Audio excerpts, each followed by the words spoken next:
1 second. Get back in. All righty then. All righty then. God bless you guys. Thank you for joining us tonight. We are Revelation of the Cross Ministries, the ROC, and tonight we'll be going in our time of study over the book, the entire chapter, of Deuteronomy chapter 20. Again, I'm your pastor, Pastor Anthony Moore, and we welcome you guys. Y'all know how so many content creators and so forth, so on, people who do live streams, they ask you to like and subscribe. If our Bible studies and our time sharing together has been beneficial and effective, even made you think about some stuff, we encourage you to like and subscribe to our channel. So earlier, as a icebreaker before we were able to come on and go live with you guys, we were talking about just being in that challenged environment of exercising in the gym or wherever, and noting the environment, how the environment can take its toll. And one of the things that Pac said was that, you may feel like you didn't accomplish. That was me today. I didn't feel like I accomplished very much. And so I was caught in that space of trying to determine if it was victory or defeat. And he said something very, very powerful. I think it was very powerful where he said, you got to give yourself grace. And then you ask yourself the question, thing I got from what he was saying too, you ask yourself the question, is this it? Am I going to quit? Is this the end of the challenge? Of course, children, I'm going back at it tomorrow. Going back at it tomorrow. He says, additionally, pain is inevitable, yet suffering is a choice. Give yourself grace. That's good. That's good groceries. So we are grateful to God for that insight. Sometimes we feel like we are, it may not feel like that gym atmosphere, but the intensity is there. And so many people want to stop early or feel like because this is something that is just too detrimental or too challenging for me, we have a tendency to forget that God put us there or allowed us to be in that position in the first place. And then, like for my example, the reason why I'm going to go back to that level of training tomorrow is because I personally believe that it is the most beneficial style of exercise for me. It's going to get out of me the best results.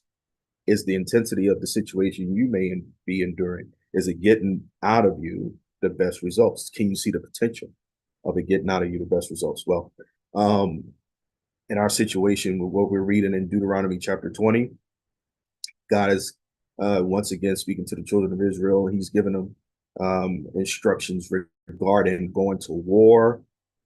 He's telling them how to conduct themselves, what to do along the way. This is not, listen, whenever you hear the word war, it is not some easy situation. Some of us in the church realm, some of you intercessors and prayer warriors and, people who cover others. And we hear that word war or warfare. It is not something to be taken lightly. It is not just a title or a theme. It is absolutely something that is designed to live up to the nature of the thing. It is a fight. It is a fight. It is intense. It's called warfare or war for a reason.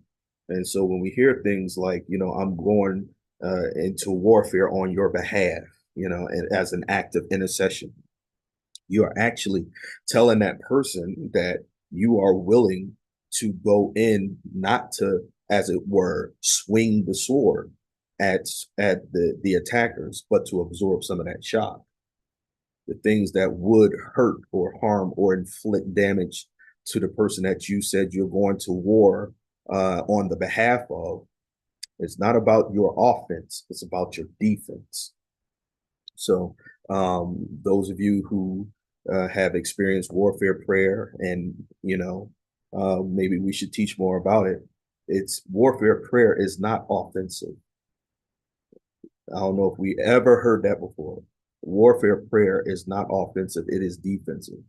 You are putting yourself in a position where the weapons of the enemy, the strategy of the enemy is not affecting you, nor is it affecting the person that it's targeted.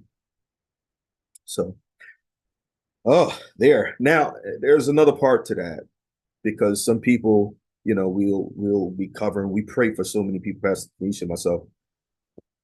Excuse me. We pray for so many people. We cover so many people in prayer. We intercede. We warfare. We even fast for people on the behalf of people. Excuse me. And it would seem that some people will still be enduring stuff. Please be advised that if you have somebody that you know is praying for you, is going to warfare on your behalf or going into intercession on your behalf, and it seemed like the situation didn't clear up, that it didn't go away, that it's still very intense, please know that the reason why you still feel or is experiencing it as being very intense still is because it's supposed to be dramatically and dynamically worse. It's supposed to be extremely worse. And when we talk about things in terms of spiritual warfare is most effective when you don't physically die. So in spiritual warfare, it's not uh, pushing you in a position to take your physical life. No, it's to push you in a position where you be pulled away from the presence, the purpose, the strategy, the will of God. That's what it wants to do. So it wants to allow or force or manipulate or push you into a place where you don't know what God is saying anymore, or you can't hear God, you can't see God, right? And that's what it wants to do. And so when we cover, it's not that, we're going to eliminate demons. That more or less would be your job. But what we will do is make their effect on your life. We're graced and we're anointed to do it. Not everybody is allowed to go to war on the behalf of somebody else. Not everybody is allowed to effectively intercede on the behalf of somebody else. That's got to be a God-given grace. And just know that we're defending you. See? I hope that makes sense. Hope that makes sense. But I think we'll, as time progresses, the Lord will give us, exactly how to teach on that subject, make it effective. All right. Okay, so Deuteronomy chapter 20, I'm reading from the NIV. I'm going to read from I got some notes. I'm going to read from verse 1 to 4. And I think it's some good groceries. And I believe that it's very applicable to what we were discussing during our icebreaker. So this is what it says. I'm reading from verse 1 to 4, Deuteronomy chapter 20. And it says, when you go to war against your enemies and see horses and chariots and an army greater than yours, do not be afraid of them, because the Lord your God, who brought you up out of Egypt, will be with you. So right here, we're experiencing a threat, an appearance of a threat of an army that is vast, capable, skilled, threatening, dangerous. And God is telling the children of Israel through Moses that when you see that, when you go to war and you see that, still don't be afraid of them.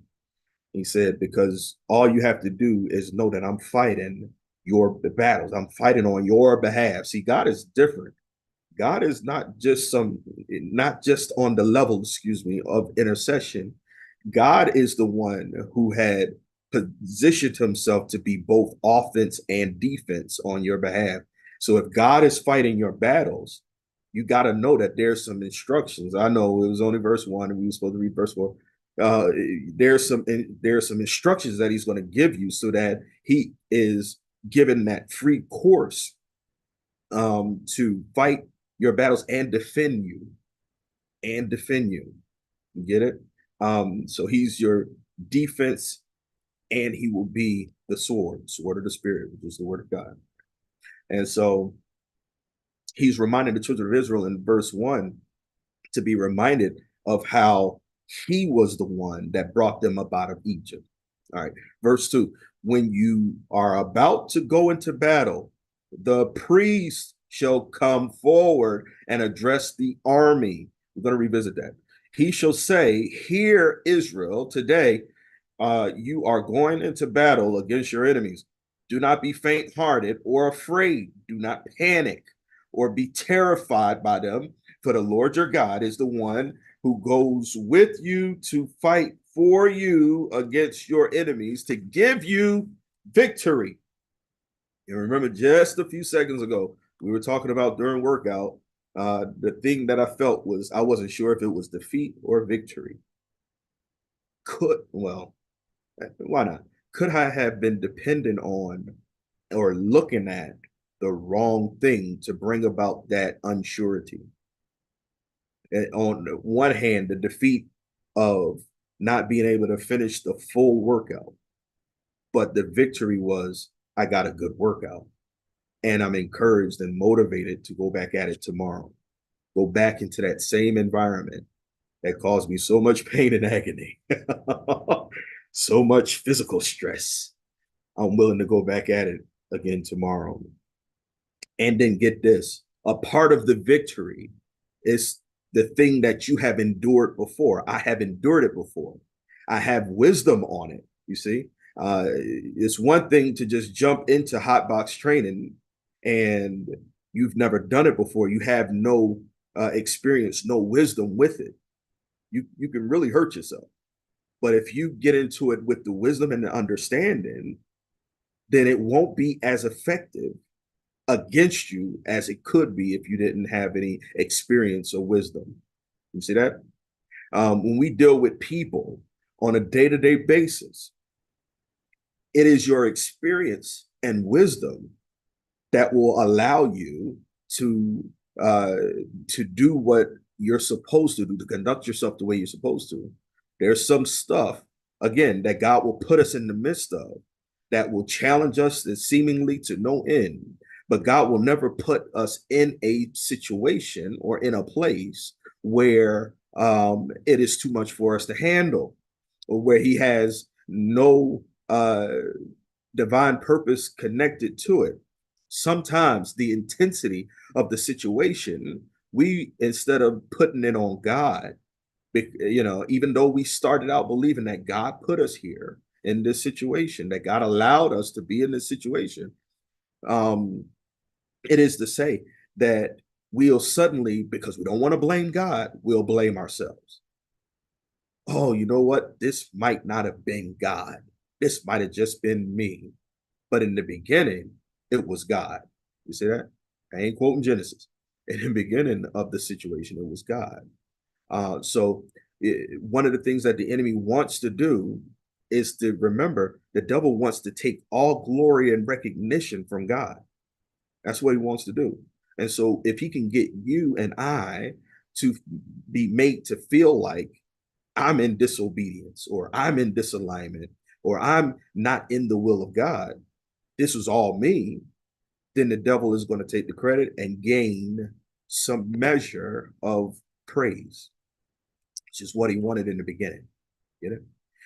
But if we stay the course and say, God, I know that the only reason why I'm here, and I put this on my relationship with you, I put this on my trust in you, I put this on my faith in you, that there's no way that you will not even allow me to go in my own direction, that you wouldn't even allow me to be somewhere where I shouldn't be. You would not allow it to happen. You would not allow me to be working this job if I ain't supposed to be here. Because I have that much faith, I have that much respect and admiration for who you are as my Lord, my God, my Father, that you will not allow me to go in a direction that I'm not supposed to be in. So if it is a challenging, difficult situation, if it's a challenging environment, a place that you ain't too crazy about, just know that God is there. Just know that God is there. While I'm sweating it down in a 92-degree box, probably more than that, hotter than that, as hot as it was. Daniel said, right, if I made my bed in hell, you'll be there. God was in that situation. Truth be told, Even with the experience and the wisdom that I had in that hot box, I still could have collapsed. Even if it wasn't a hot box, even if it was a regular gym, I could have collapsed. I hope we understand that. But because I recognize that God is with me and I am in him and he is in me, greater is he that's within me than he that's within the world. Because of that, it will not fail. I will not fail, but I will be stronger. You can't get stronger by plucking daisies and lifting cotton. Well, cotton will do it. That's our ancestors. All right. Verse 4. For the Lord your God is the one who goes with you to fight for you against your enemies and to give you victory. Let's do some name calling. We called out Egypt in verse 1. And Egypt by the Hebrew language is translated to mean trouble and oppression. In the Hebrew language, it's translated to mean trouble and oppression. In the Egyptian language, it's something totally different. It's more prestige. The things God has brought you out of will always be greater than anything that comes to bring war, harm, or loss. So if you think you're going through it now, if you think it's a bad situation now, I need you to remember what God has brought you out of before. And what he's brought you out of before is always going to be much worse than what you're enduring right now. Now, for the person who can't discern the spirit right now, or really see it, they can't see it. They may say, Pastor, no, this is the worst that has ever been in my life. It's because you can't see the hand of God in your situation. It's because there's an area of neglect. It's always going to be easier. The next challenge is going to be easier and easier. Why would it become easier and easier? Because the game plan is for us to be able to recognize and more immediately identify where God is. In everything, we're supposed to be able to recognize and identify where God is. And that's what's happening in this situation with the children of Israel. Now, in verse 2, we see that this would be why you should know that there is or shouldn't be anything too major that your covering can't handle, that your covering can't handle. And verse 2 is really referring to the priests. The priests were acting as a covering and a liaison. We have the covering, have the grace of God, your pastors, your leaders, have the grace that God has released and the giftings to confront your challenges in the spirit. We can confront your challenges in the spirit. It's what I mentioned earlier. And the way we confront them is not to cut them down, but we will demonstrate the authority of God that say that you, the one that we are covering, is protected. I pray that makes sense. Now, note this. Our confrontation, the leaders, your pastors, the priests, the leaders, the confrontations, our confrontations may not turn out the way you want it to. I'm reiterating. But at the same time, it will turn out exactly the way God intends it to. See, just because you're being covered by faithful leaders, people who hear from God, my man and woman of God, they hear from God. And so as they cover me, I know that things are going to get better. But child of God, it may not get better the way you want it to. Our covering is under direct guidance and submission to the Holy Spirit. God is the author of our ability to cover. So as it may move or progress in our covering, it may not turn out or be the way that you may want it to be. It may not produce the results that you are immediately or initially looking for. We have to get to a point, especially in these last days, where we are able to immediately recognize that this is bad, but at least God's here. At least God knows. At least God can see this. See, verse 3, we mentioned Israel, right? Israel is translated to mean he who struggled with God, he who struggled with God.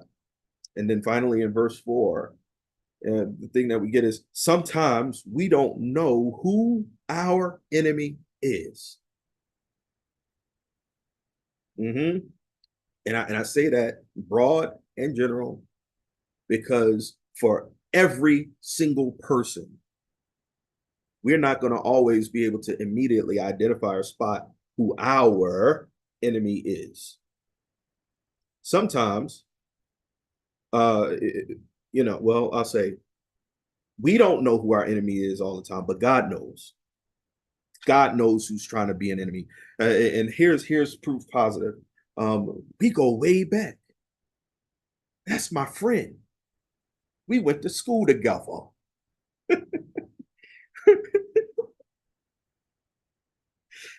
I'm sorry, that was my ghetto. Um, we went to school together. We did stuff together. This my friend. Like they always had my back forever. We were in elementary school, playing in the sandbox, and we're adults. Still have my back. Only God truly knows if that person with all of that longevity and been there the whole time, if they're truly your enemy or not. See, this is how sometimes we can't see it. We don't know if we're an enemy. I was just watching a situation. They were discussing, take psychology. They were discussing a case where this mom, the single mom, the dad had abandoned the family. It was just her and her daughter, baby girl, right? She had given birth to a baby girl. Dad left. The mom developed I'll say, certain diagnosis, right? Mental diagnosis that as the child began to grow up, she never put candles on the birthday cake. She would treat the child the same age, like at the age of 10, she continued to shelter, keep this child away from everybody, um, have one-on-one birthday parties. The mom provided for her daughter, surely, but she never told the daughter how old she was. And the mom even was homeschooling her as well. This is no slight against homeschool. I was homeschooled. But she did that to keep the daughter away from everybody. And as the daughter began to get older, let's say every 5 to 10 years, the mom would recognize the daughter to be 1 year older because the mom was going through this instability, this challenge, this battle. The daughter didn't know what was going on. And so when the daughter became a woman, full age, full grown, she thought she was 12 years old. She thought she was 13. You see, she thought she was 13. And so when something happened, I believe the mom might have passed away or something like that. This young lady now did not know how to live her life because she was living her life as a 13-year-old, but she's an adult. I'm making a point. What happened was because of the conditioning of the environment, because the daughter didn't see her mom as a threat, didn't see her mom as an enemy. And all the mom wanted to do was protect her daughter from the outside world because their dad, the mom's husband, ex-husband, hurt them so bad when he left. She didn't want her daughter to go through the same thing that she did. So she went through all of these extreme measures to make sure that her daughter would not have the right connections with anybody outside of her. And now that the daughter is older and of age, the maturity factor, the decision-making factor is gone. It's not where it should be. So somebody found out about the situation, found out about the case. The daughter was pretty much homeless because she didn't know how to pay bills. She didn't know how to take care of anything. And they picked her up off the streets. She wasn't out there prostituting or anything like that. She wasn't doing drugs even. Remember, she had a child's mind. She knew say no to drugs. You know, she didn't hear the conversation about that. So they took her in and they told her what her actual age was. She was in denial. She refuted it. She refused it. She said, that's just not true. I'm 13. They said, no, ma'am, you're 25. And so through some counseling and things like that, this young lady was able to move and become an independent. She wasn't able to keep a stable job right away because of her mindset. What I'm saying is, this daughter did not perceive her mom to be an enemy at all because the mom only showed love. But God knew, going in accordance with verse 4, God knew. So sometimes we don't know who the enemy is because the enemy could be treating us so well. But God knows. Sometimes, check this out, sometimes God won't even fill you in on who your enemy is because God knows that there's some people in this world, in this life, that you love and adore and cherish, have history with. God knows that you won't perceive them as an enemy, even if he told you. So God won't tell you. Now, we're not talking about enemies for attacking sake. Remember the example that I gave. That lady was not hurting, abusing her daughter. She was not, she was caring for her daughter. She was very careful with her daughter. She absolutely loved her daughter. She didn't disrespect her daughter, call her daughter out of name. She just kept her away from people because she didn't want her to go through these things. Inadvertently, the devil will play on the mind of the innocent. You see, innocent connections. The devil will try to influence that to keep you from going to be in what God has called you to be in, to pursue what God has called you to pursue. I feel like I can share this because I know Pastor Mama won't mind. We've had these conversations before. I moved out of the house at 16 because I was doing some stuff that I shouldn't have been doing.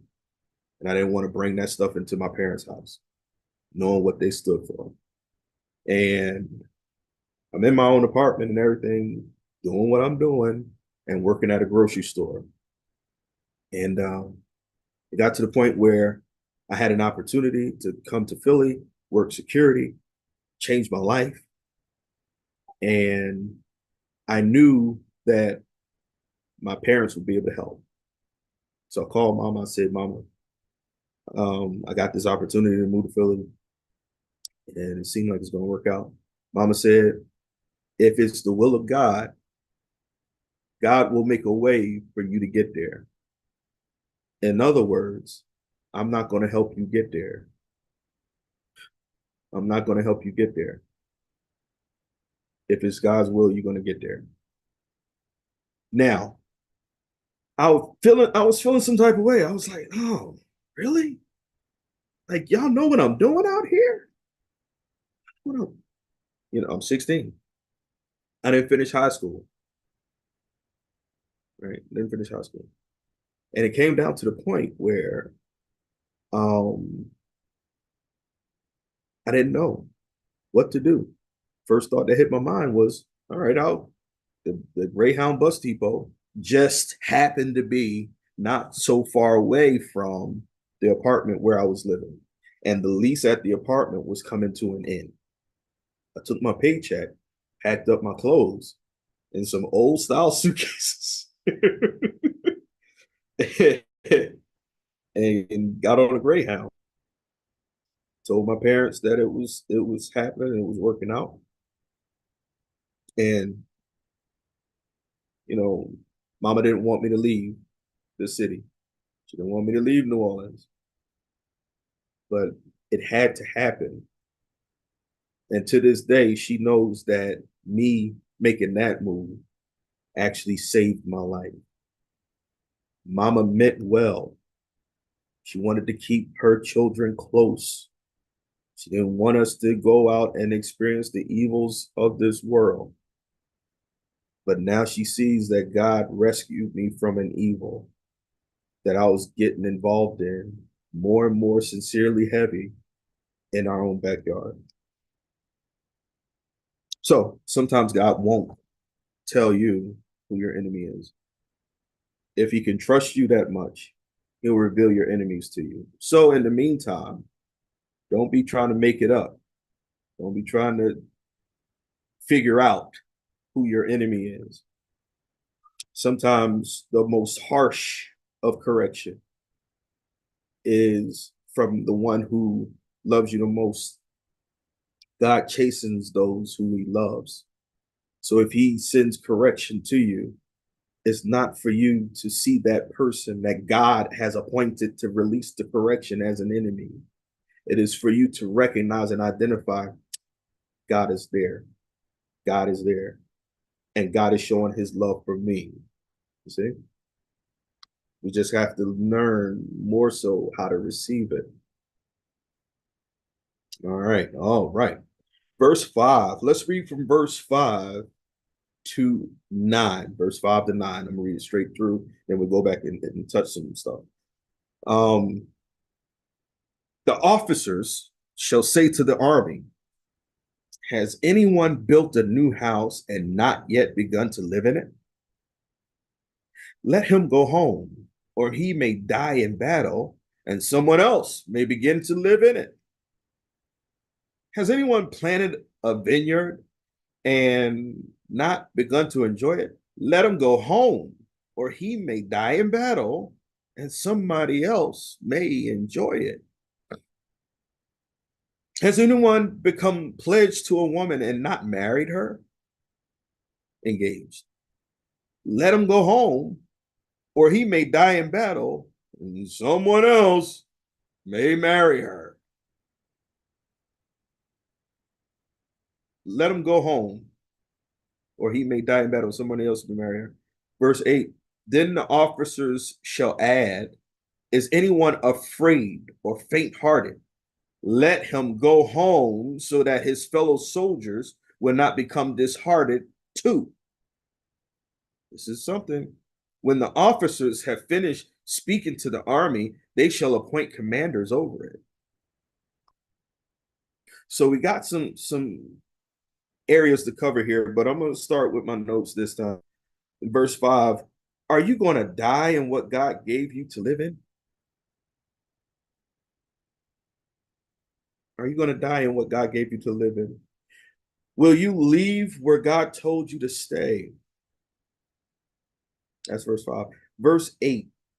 If you die, if you deny, if you reject, if you ignore, if you hate or can't see what God has given you, what God has given you, because it is a good thing. All good and perfect things come from God. If you can't see it, somebody else will enjoy it. Somebody else will enjoy it. The officers went down a list of things, scenarios for these soldiers. And one that stood out the most for me is in verse 8 when he said, then the officer shall add, is anyone afraid or faint-hearted? Is anyone afraid or faint-hearted? Let him go home so that his fellow soldiers will not become disheartened too. Let me tell you something. Verse 8 is so strategically met. Number one, 8 is the number of new beginning. Number two, that thing of being afraid and faint-hearted is contagious. If you're around people who don't believe that God is with you long enough, you will start to believe that God is not with you as well. If you are around people who are constantly telling you that God ain't got you in the right place, you're not in the right place, you're not in the right place, that God don't have you. Some people will go that far to put God's signature on stuff like that and tell you that you're not in the right place. You're not in the right place. That God don't have you here. You're in the wrong place. You did the wrong thing. You made the wrong decision. If we hear it long enough, we'll start to convince ourselves that that is the truth. From good nature, from the nurturing of my mama, she wanted me to stay because I was in close proximity. But what she did not know was that while I was in close proximity, local, the things that I was doing could have ended my life. Could you imagine the levels of devastation that a parent could feel after they worked so diligently to do whatever it took to keep their child close to them, only to find out that while the child was close to them, the whole time the child was dying? The whole time. And then when things go bad, it is said now, who's to blame? And not too many people will be immediate or fast to, as it were, point fingers in this situation, because the first go-to is, well, he had a good mother. She was good. She she was a Christian. She's a believer. It was him. It's his fault. He strayed away. You got to be sensitive to those things right now. And ROC family, many of you, most of us know that right now, mama and daddy could not be more proud of their son. They could not be more joyed than they are right now. They couldn't see it then, but they absolutely see it now. Attention, all parents. You have to know when to let go. Attention, all parents. You have to know when to let go, because you could actually be keeping your child from the very thing that's going to save their life and propel them into the place where they need to be. I digress. I digress there. Now, thinking about reflecting on more so on verse 8, where he said that thing about faint-hearted. The officers, the commander and officers will say, you know, if you anybody amongst you soldiers become faint-hearted. Is anybody amongst you soldiers that don't want to do this work, don't want to go to war, don't want to fight this battle? Please leave, because you have the possible tendency of affecting the person's judgment that is serving alongside you. The most dangerous thing in an army that could ever be done is if somebody becomes faint-hearted and decide they wanted to defect. That is an act in army terms, military terms. That's an act of treason. If you decide that you don't want to follow the orders to fight a battle, to fight a war, because you suddenly change your mind, that's an act of treason, and it will be met with certain measures of punishment that we're not going to get into. But it is not good.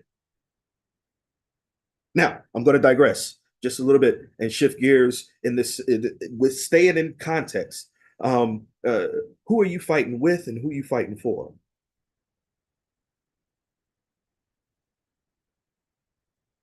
Could it be possible that the person that's disappointing you the most is the person that you're supposed to be fighting for instead of fighting with? Oh, but we're so reactive.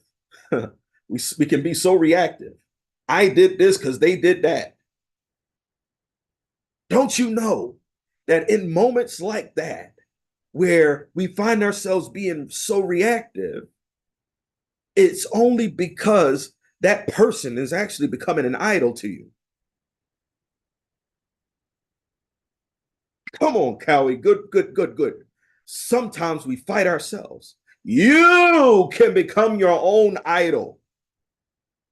You can take the place of God. Now, would we say that out loud because we good and faithful living Christians? We want to say that out loud? Of course not. But it'll come out in your conduct. If God put you in a place to take over the provisions, would you be willing to do it? Now, you got some people who would lie. They'll lie about it and say, well, if God told me to do it, I'll do it. And then you find yourself in a situation where you're getting absolutely nothing you want, but you believe God put you there, and you get absolutely nothing you want. And now it's complaint season. Well, I'm going to stop doing for you because you ain't doing for me. What am I getting in return? But God put you there. Could it be possible that God put you there to be a certain way for them, to bring them out of a dark place, to help them heal from their past, to help them to become better, and you don't become self-seeking? Many people, yes, don't do it for the right reason. We like to obey God for our own reasons, not for his divine reasons, which is the right reason. We like to do things to be in obedience with God because we want the reward. And we get so fixated and focused on the reward and what we're going to get out of the deal that we start to get upset and angry. Can I say pissed offish? At the situation, because we dare not throw that at God and we'll blame ourselves. You get it? Because we ain't getting what we want. I don't know how, and I believe so much that in this time, in this time, in so many of our lives, it's some stuff that is becoming much more of a reality check. That's why a question was posed earlier. This was before my hot box. Was it before my hot box? I think it was before my, no, yes, it was before my hot box. If you found out that your sole purpose in this life was simply to help other people, that's all. Nobody helping you out, nobody hooking you up, nobody giving you anything you want. Your sole purpose in life is to specifically help people out because your reward is waiting on the other side. Greater is your reward in heaven. Can you handle that?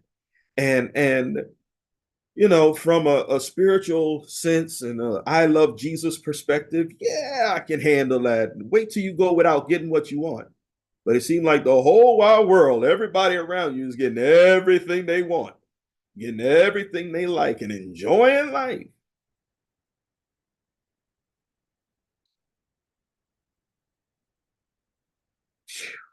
Good question. Somebody typed in the comment section that sometimes we forget to ask God, how may I serve? And that has to be consistent with the heart connection. If your heart is not in it, you cannot do the will of God. If your heart is not in it, you will start to become so incredibly, impeccably self-seeking. If your heart is not in it, God can't even, it will be challenging for God's correction to be received. God's correction to be received. It would be more challenging because you're stuck on what you want. The Lord is not your shepherd that you shall not want, because he's trying to put you in a place to get something, experience some measure of joy, but you want what you want when you want it. Ugh. This is why, especially in this season for Revelation of the Cross Ministries, God has put us in a place where we're dealing with ourselves. It's an inner working. It's work on me. Because not only because there's a purpose and a plan for my life here, but we're living in the last days. And if I don't get this right, I'm going to go through things that I ain't even supposed to be going through. I'm going to be the one to accept the mark of the beast. I may be the one who gets left behind during the rapture and have to endure the tribulation. I done went through all this before the tribulation, and I'm still left here to go through it.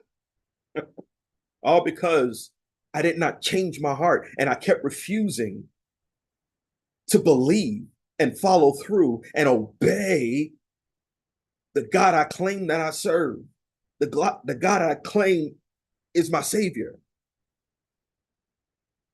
We love the prosperity messages, the messages that is all about the hookup. We love the messages that encompass God will supply all your needs according to his riches and glory. But the key word, even in that verse, is needs, all your needs. What do you need? Are you dependent on yourself to determine what you need? Or are you that connected with God where you will let God make the determination of what you need? I had to get to that place myself. And it took some years. I ain't gonna lie to you. It took some years. And in the time frame, it took a lot of crying and Pastor Tadisha. Some of y'all remember that movie Norbit, Eddie Murphy. he was he was in the basement. He said, "I hate this house. This is a bad house." Some of y'all remember that. Some of y'all remember that movie. Well, I'm not lying to you. That was me for a while. Because I didn't want to hurt nobody.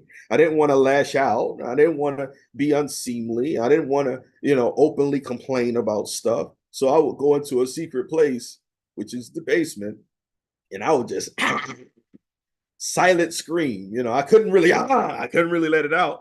And I had, you know, bawling my eyes out, crying, crying, crying. Because I felt like my love tank was empty. There was a hole in my heart. There's something, I just wasn't getting it. And it took some time. But God has flushed so much of me out of me. He's flushed so much of me out of me.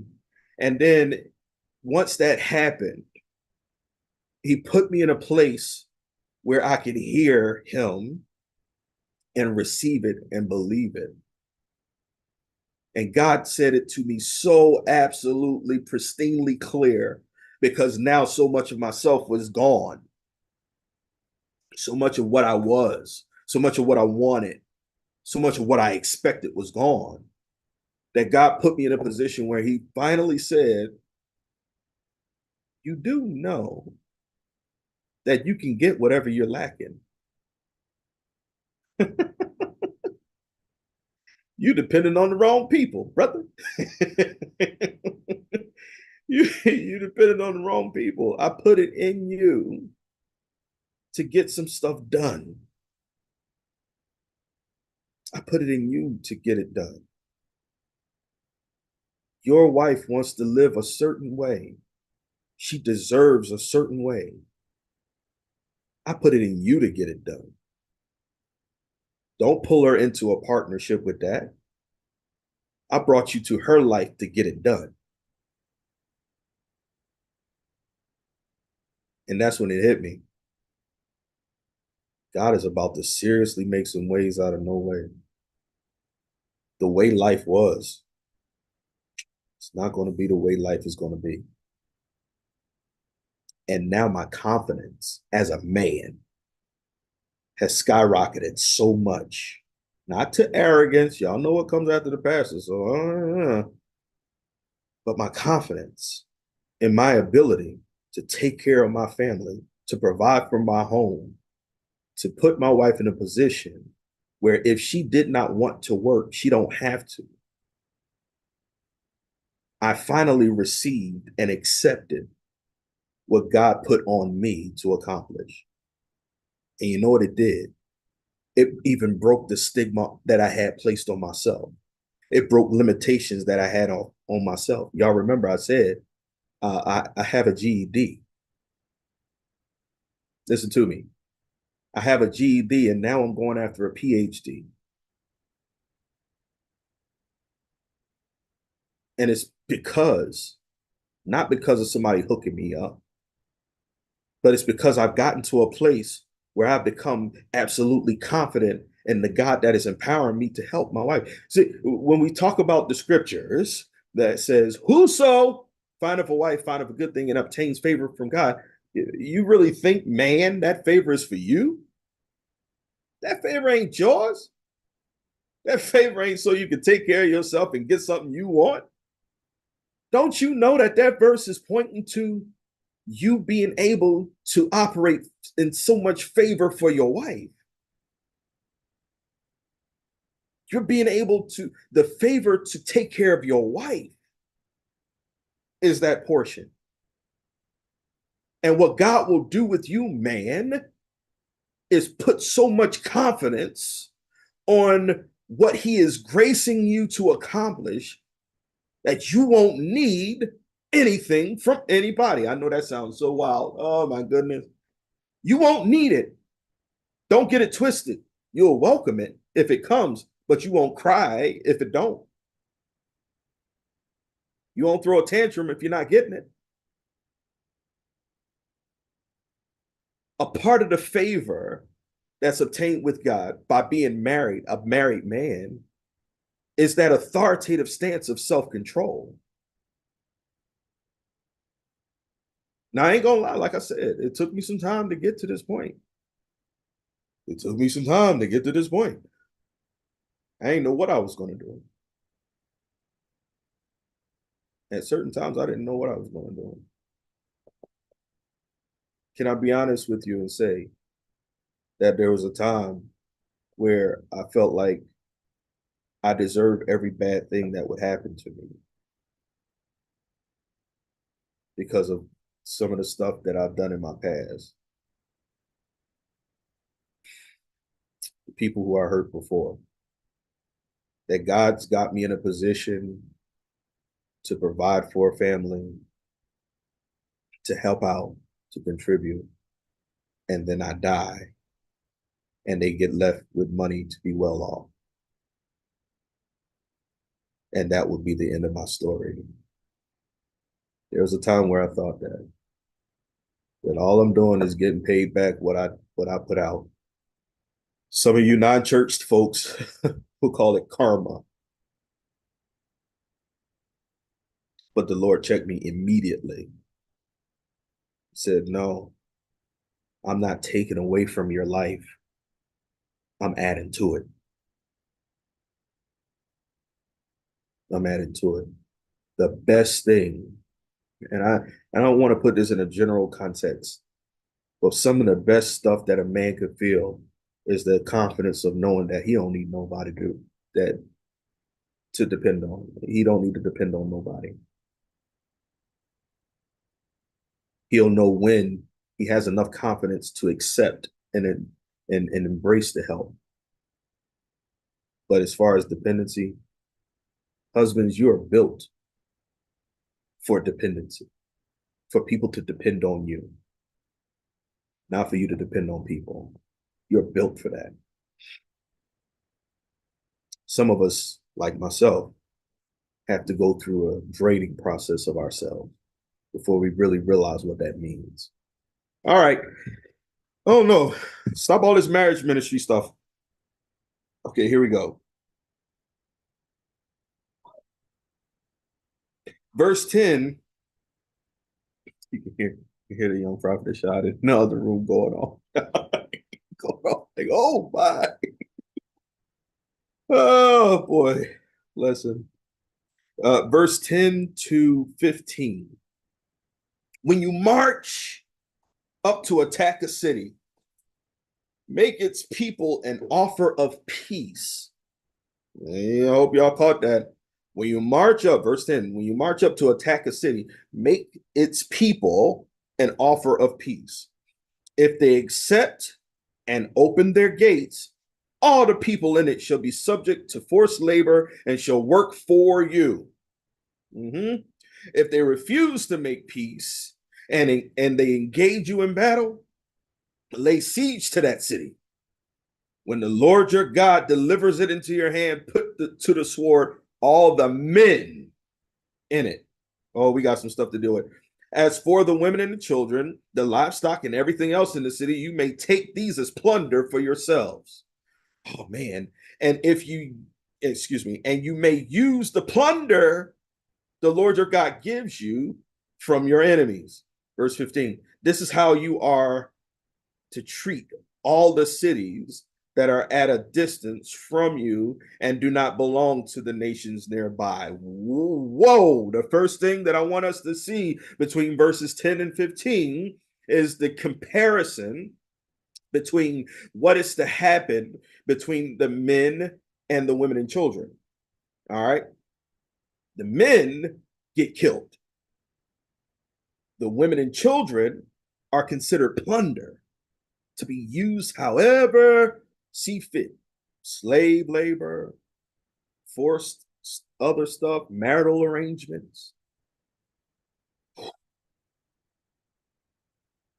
Plunder. Plunder. Why is that? Why do they choose to kill the men? Because when you coming up against a soldier, somebody who has been battle tested and trained for war, when you coming up against a soldier, you ain't just coming up against a regular man.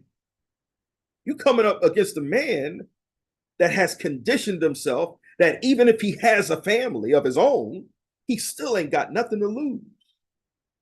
You coming up against somebody that staked their life on the cause, that's willing to take your life before you take theirs, who's willing to die for what they believe in, die for what they're seeking to protect.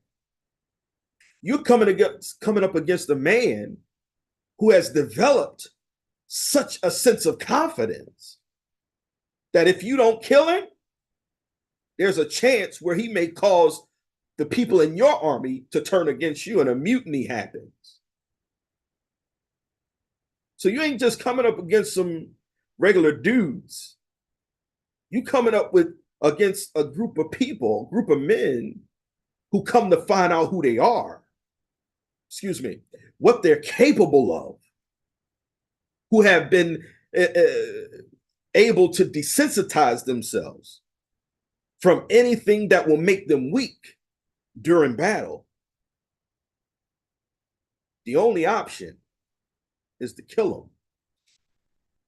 But then he talks about making the women and children and the livestock and everything else in the city. He said, you may take these as plunder for yourselves. Take them as plunder. In other words, something that does not carry much significance. Do you know how detrimental that is? Women of God, have you ever been treated like plunder?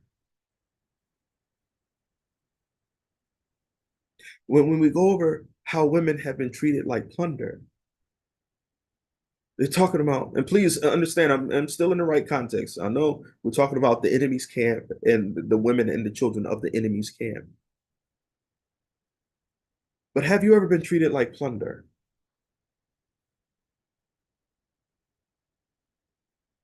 Sex for money. Sex for a roof over your head. Without even considering those things, have you ever been beaten by a man? Have you ever been verbally assaulted or insulted by a man? Even when I was a drug dealer, I never disrespected women. I just couldn't do it. I couldn't do it. I couldn't call a woman out of her name. I couldn't beat on a woman. I couldn't do none of that stuff. The worst thing that I've done to women is lie to them. Which even now, that's like where I am now. To lie to the women, to lie to a woman is like, it's like abuse. It's like abuse. I'm sorry. Is this okay? Can we go down this lane? Everybody on Zoom, I need your response. Is this okay that we talk about it like this? This is just how it's happening. My notebook is kind of closed a little bit, just flowing, but getting some stuff. Is this okay? Okay, good. Thank you, darling. Jeff. Yeah, Coward, thank you. You okay? Camille, Trish, it's all right. I know Camille's probably working. Yes, I'm working. I was changing in. All is well, though. Yes, yeah. Okay. I've been through all of that. But the hitting thing, we ain't doing that now. Somebody getting slaughtered straight up. We ain't doing all that now. You can say what you want, but keep them hands to yourself. You go catch it. However you want to deal with it, bro. We ain't doing that now. Hold up. Thank you, Camille. Thank you. Thank All is you. well, prophet. Uh-huh. Okay. All right. All right. Good groceries. All right. There's something to this. There's something to this. Why are we getting this now during a time where there's so much of an identity crisis? Check this out. I'm not even talking about the world. I'm talking about in the house of God amongst believers. There's this incredible identity crisis thing that's going on where dudes, many dudes, not all of them, but many dudes, they forget who they are. They forget what their rights are. They forget their kingdom responsibilities. And they have this earth exposure. Don't get me wrong. Everybody makes mistakes. Everybody sins. Everybody falls short. That's why our heart in the matter is so important. How many men right now need to seek forgiveness, but won't do it because they don't want to be made to look bad? They don't want to be the bad guy, or they have convinced themselves that if they apologize, even if it's for something that they didn't do or didn't believe they did, and they still seek to apologize for the sake of peace, they won't do it, not realizing that that's actually something that's a strength. You got so many people, now I'm speaking generally, so many people who are willing to apologize for something that they didn't do just to maintain peace, only to oftentimes be met by people who will use that as a weakness, as a platform to solidify their position, their stance of being right, knowing good and well that they're dead wrong. That's why so many people won't apologize if they don't believe that they were wrong. If you got two opposing sides, if both parties are not wrong, one of them is definitely wrong. All right. I'm going to read from my notes now from verse 10. The attack comes when peace is rejected. Did you get that? The attack comes when peace is rejected. Got that from verse 10.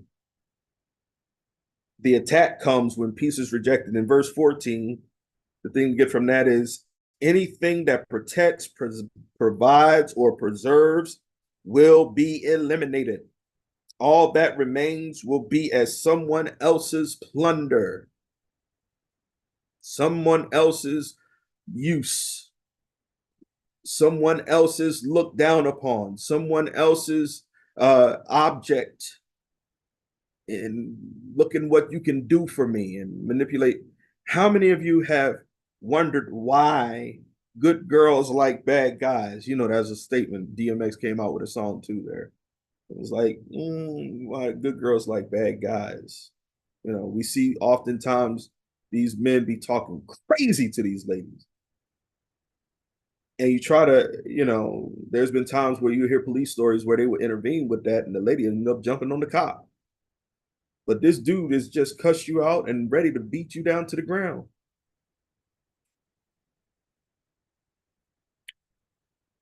Because that lady has become comfortable in being that man's plunder.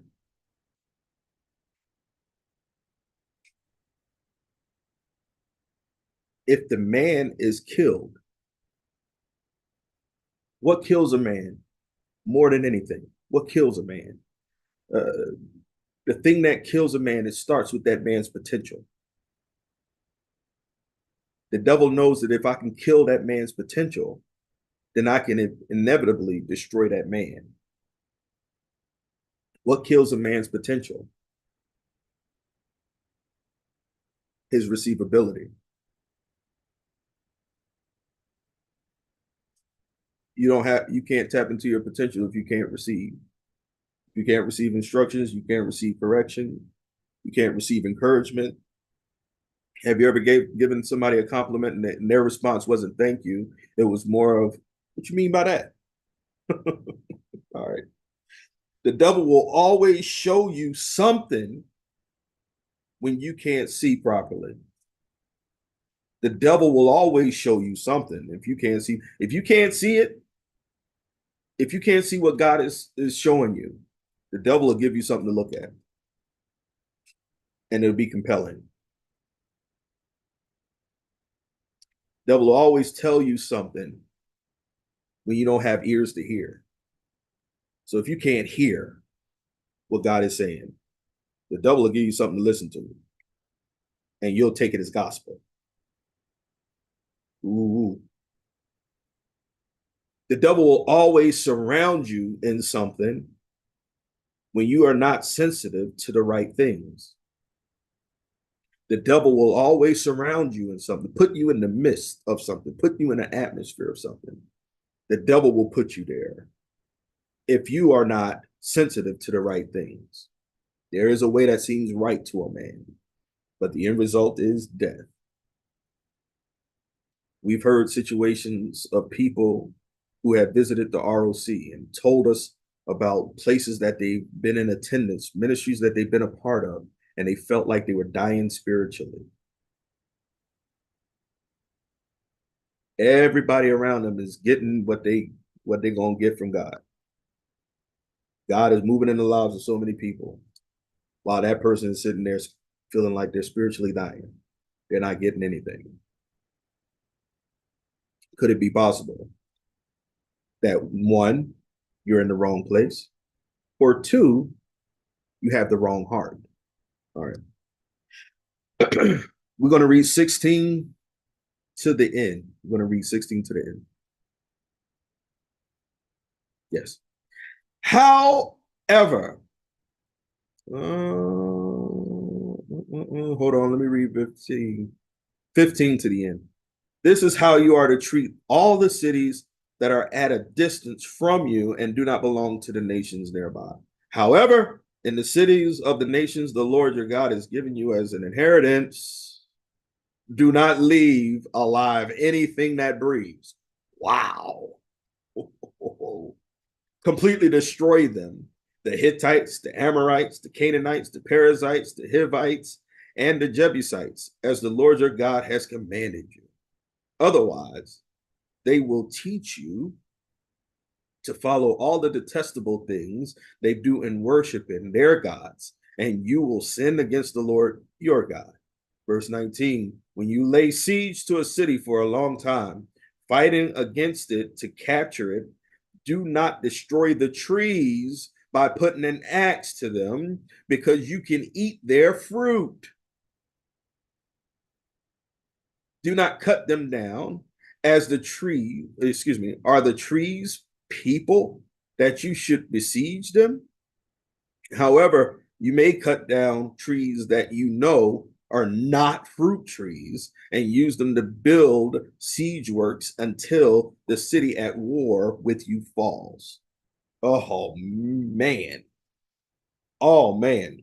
All right. So, talking about some biblical resources here. In verse 17, going to do some name calling, and then I'm going to explain some stuff. You won't believe this.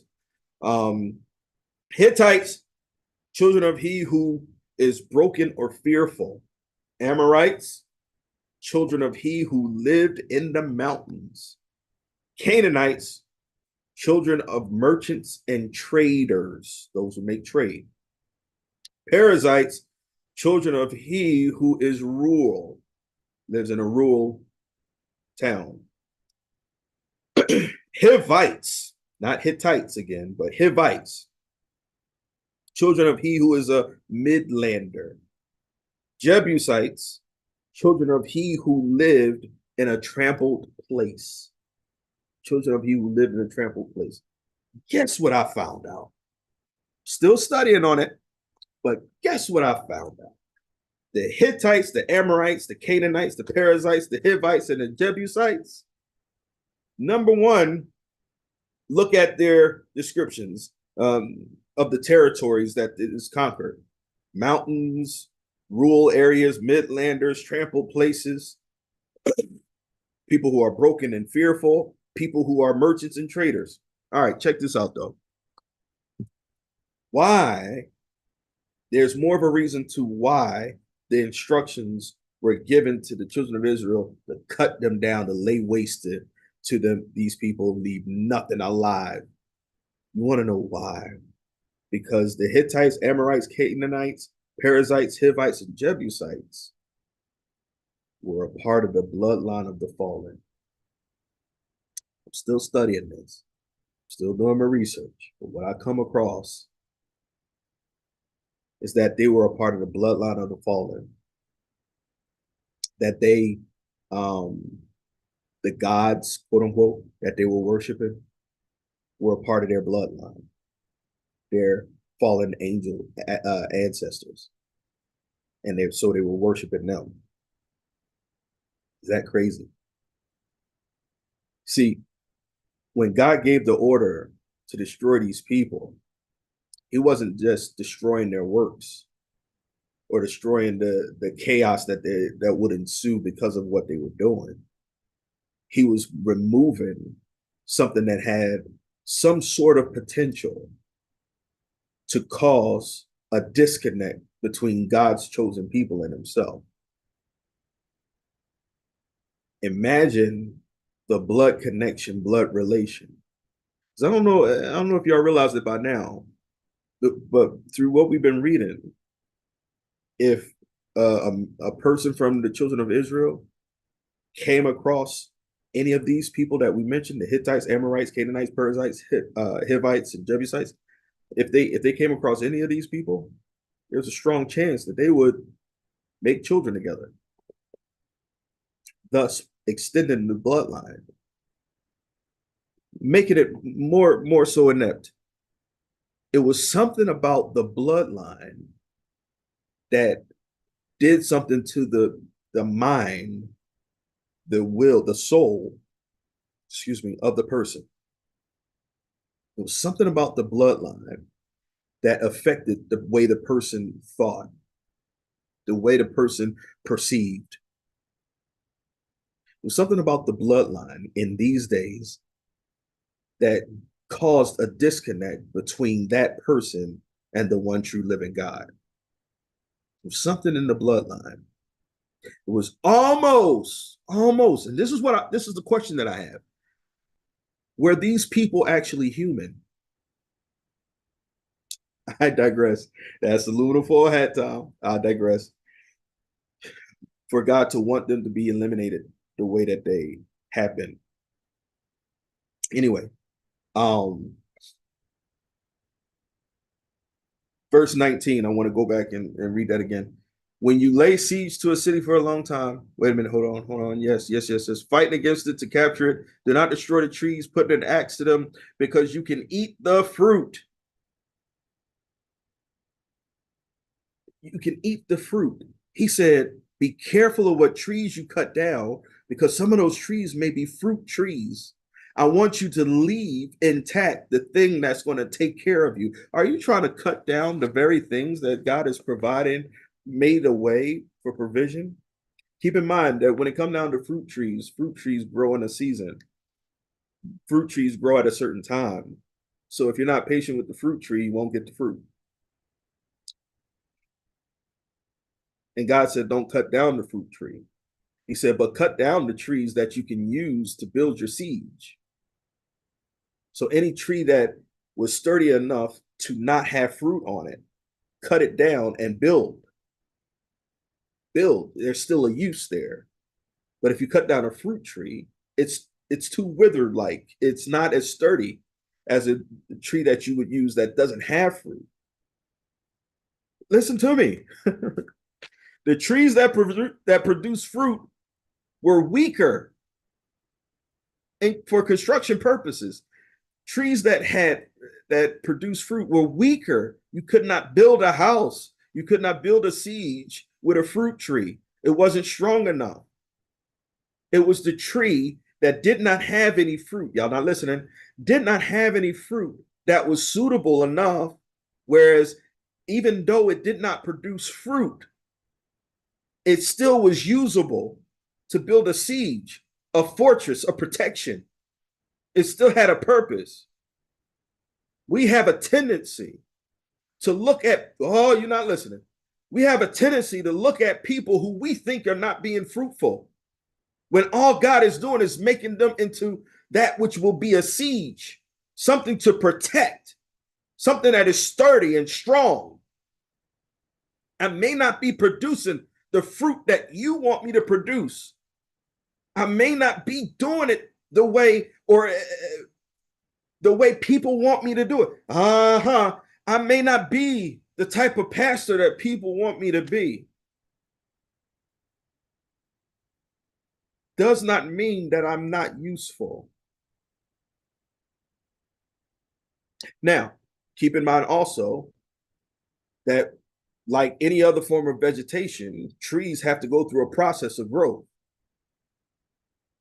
So you're not going to cut down a young, fruitless tree and expect it to build a siege off of it. It's not ready. Do you get that? You just like you're not going to go and try to pluck fruit off a tree that's still growing itself. Before the tree can produce fruit, it's got to grow up. But so many of us can identify if this tree is supposed to have fruit or if it's not supposed to have fruit, but we're not recognizing it in its maturity. So we're demanding fruit to come from something that has not grown up yet. We're demanding strength and stability and to be sturdy, the thing that has not developed yet. And when we go to cut it down, it's not being affected the way that it should be. We get disappointed, and you know what we'll do? We'll take that ineffective tree and throw it in a fire or put it in the garbage. Run the hopper. They call that the hopper on the back of the trash truck. Run the hopper.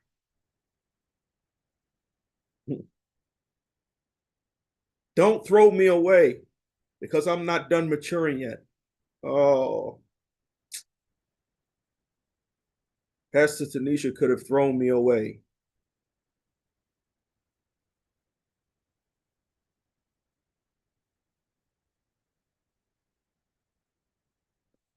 Pastor Tanisha could have thrown me away. And nobody would have blamed her. I wouldn't have blamed her. Was I abusive? No.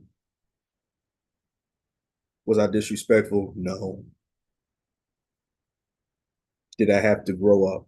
Yes. Did I have to mature? Yes. She could have thrown me away and nobody would have blamed her.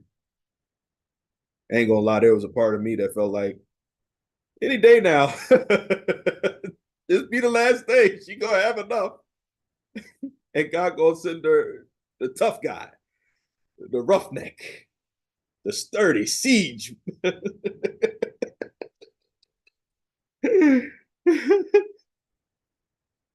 He's gonna send her exactly what she needs.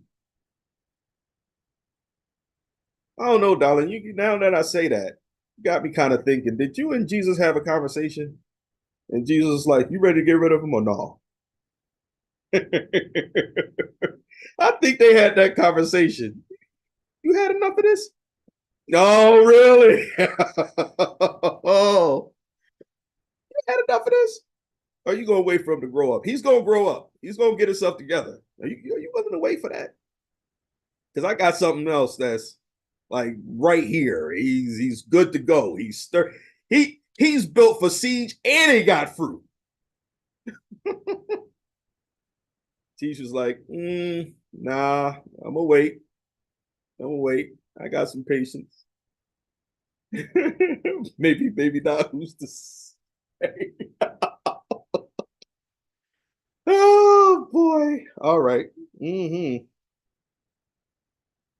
But check this out. referencing verse 19, pulling this from the reference of verse 19. People could be so full of rage and hatred that they would destroy the place that God has given to them because of that said hatred, and even the stirred up hatred of the people. We get that. How many ministries have fallen apart because of hatred in the leadership? In these past couple of weeks, the divorce rate amongst pastors leading God's people is astounding. The divorce rate is astounding. And then when you ask, or excuse me, when you find out, or they tell you the reason for the divorce, we just couldn't get along. Yeah, we just couldn't see eye to eye. Anyway, I digress. Something from verse 20. I want to read verse 20. However, you may cut down trees that you know are not fruit trees and use them to build siege works until the city at war with you falls. What is the purpose of what's around you? Could it be possible that you're confusing that which is supposed to produce fruit in your life? You're confusing it with what's supposed to be sturdy in your life. Some things are for substance. Some things are for protection. Destruction comes when we get those two things confused. Destruction comes when we get those two things confused. When we get it mixed up. Almost had a turn to your neighbor moment and say, tell your neighbor, neighbor, what are you here for? What you here for? Why are you in my life? Married people, why are you in my life? What do you want from me? Church married people, you say this is a God thing, right? What are you expecting? I need for us to confront our challenges, our weaknesses. And you know what, for the most part, at least for the ROC, we've been doing we've been doing a pretty good job of it. Confronting our weaknesses, confronting our stuff. Like, yeah, jack that up. Yeah. Yeah. Ooh. See, Callie, I really think that if we can have an environment where there's not even a sense of judgment against those people who will openly express their weaknesses and challenges, ministry becomes stronger. You know, there's a way to do everything. There's a way to do everything. There's a way to confess your sins with honor and integrity intact, but you confess it with humility. Talk about where you went wrong, what you've done wrong. Something that I catch the kids doing all the time is getting upset, bent out of shape, and acting accordingly to how they feel. And then you say, why you do that? And their first response is, you know what? No, I'm sorry, I messed that up. Sorry, I broke that. Sorry, I did that. No, it's, well, they did this to me. It's a correlated response. I like to call it the stroller down the stairs syndrome. Talil, there's a stroller at the top of the stairs when we were all living together. And that stroller came flying down the stairs. Boop, boop, boop, boop, boop, boop, boop, boop. It was like, Talil, did you do this? He was like, no, somebody left the stroller at the top of the stairs. How many of you would have caused that stroller to fall down the stairs, but instead of taking responsibility for the damage, you blame the person that left the stroller at the top of the stairs. You don't identify with your carelessness. You place the blame on the person that left the stroller at the top of the stairs. If you're going to be honest with yourself, I'd say the vast majority of an unfortunate population would blame the person who left the stroller and would even go so far as to call them irresponsible. It's their fault. If they didn't leave the stroller at the top of the stairs, I would have never knocked it down. That's how some of you live your lives. I'm only talking about Christians now. That's how some of you live your lives. And that level of pride will not bring the deliverance that God seeks to give you. It will not release the fundamental blessings that God has set for you if we continue to live life that way. Now, don't get me wrong. I don't think it will condemn you to hell. But at the same time, you're going to miss out on a whole lot by having that heart, that mindset. Father, thank you so much for our time together. Thank you for everything that has been shared. Thank you for the people who have joined us by way of YouTube and Zoom. We pray, Father, that this sparked an interest. It's given us a reason to study some stuff. We thank you, Father, for how the examples that have been given is so fundamentally challenging. And you even let us know what time it is. You even tell us that we're living in the last days. And we're coming upon the conclusion and completion of a time of preparation. No matter where our mistakes are, no matter what we do to try to justify stuff, I believe, Father, that there's one thing that we all have in common, that we don't want to be wrong. Because there's a part of us that believes that there's judgment and shame that comes with us being wrong. Father, please help us in our hearts that we may be better, that we will become confident, thereby becoming more competent. Thank you, Father, as we will go through the replay of this time of live streaming,